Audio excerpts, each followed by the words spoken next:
What's up, everybody? Coach Springer, and it's car series time.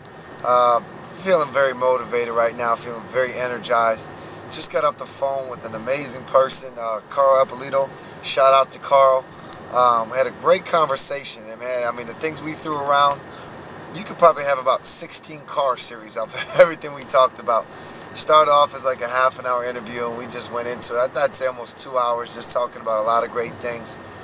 And we finished with one thing and just kind of that mutual agreement that, hey, we got to do this more because I think we were both vibing. We were both feeling energized and motivated off the conversation. And we kind of finished it saying, there's energy givers and there's energy takers.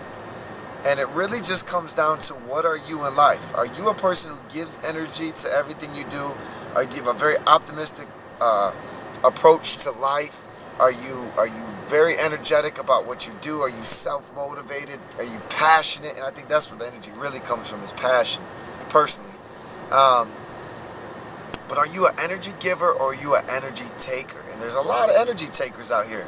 There's a lot of energy takers in the world, and that's half of why I do what I do, is to teach them to be more of an energy giver than a taker, because it's just there's no self-worth in being a taker. We got to be givers. Now, can we feed off others? Absolutely. Absolutely. We should look to feed off other people's energy all the time, especially if we already have energy and we can multiply that even more. That's critical. That's very critical. But, the other side of it too is, how many energy givers are you around? How many do you surround yourself around? Because it doesn't even make sense to surround yourself around an energy taker. It's got to be around a giver. Now, a good sign of telling of what you are is, what kind of people do you have around you? If you have a lot of takers, you're probably surrounded by takers. If you have a lot of givers, you're probably around givers.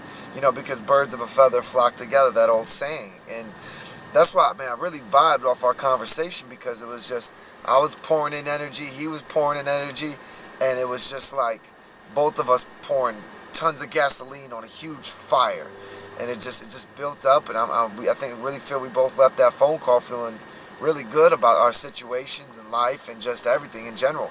And you gotta have those conversations because they're so powerful. They're so energetic. Like, I can't wait to get in the gym and just tear the gym up tonight because of that conversation. It's that powerful, and it's an unexplainable presence. And you gotta want to have those all the time. And really, like I said, if you feel yourself not being around those kind of people, and I've been in environments where I was just around energy takers, it can be depressing. It can really make you become one of them and bring your energy down to match, because it just feels awkward. And just, you gotta learn to rise above if you're in that situation, and it starts by just be the giver. And I remember when I was in that environment, and I hadn't figured this out yet, but I just, it was kind of trial and error. I started being the giver, and it changed things. I changed outlooks a little bit, and didn't really completely change people's habits, but it started. It was a good start, and then I found ways to get around more energy givers, and my quality of life just got better. My quality of thinking got better. So it's something we really want to critically analyze and look at ourselves and those we're around, and then build ourselves up, and then build those around us up as well. And I mean, just watch how the quality of life just improves that dramatically, and it's a life lesson to learn. So anyways, shout out to Carl again. Thank you for that great conversation. Thank you for giving some energy back. Man, great conversation. I look forward to the next one and doing some other things. Until then, be an energy giver and take care. God bless.